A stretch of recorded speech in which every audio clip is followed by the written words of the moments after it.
মা, এই গয়নাগুলো আমার, আমি রেখে দিয়েছি, আমি তোকে দেবো বলে, বুঝেছিস?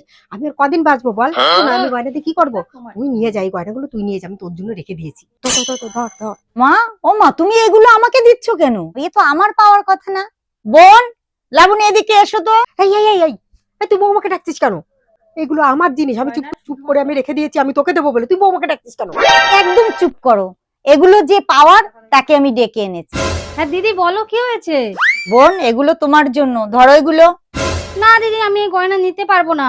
এগুলো তোমার জন্যই। আগে ধরো, ঠিক আছে। আগে ধরো। বোন, এই গয়নাগুলো মা আমাকে দিয়েছিল, কিন্তু আমি নেইনি। এই গয়নাগুলোর অধিকার শুধুমাত্র তোমার। মা, তোমাকে একটা কথা বলি আমি, তোমার যখন শরীর খারাপ হবে তখন কে দেখবে? ওই তোমাকে দেখবে। মা, আমি তো থাকি অনেক দূরে, আমি তো আর রোজ রোজ আসতে পারবো না। ওই তোমাকে সব দেখাশোনা ওই করবে। আর তাই তোমাকে আমি বলি, এই গয়নার অধিকার শুধু তোমার বৌমারই, আমার না। ঠিকই বলেছিস মা, এগুলো তোর বৌদিরই পাওনা। ঠিক করেছিস তোর বৌদিকে দিয়ে। ঠিক আছে।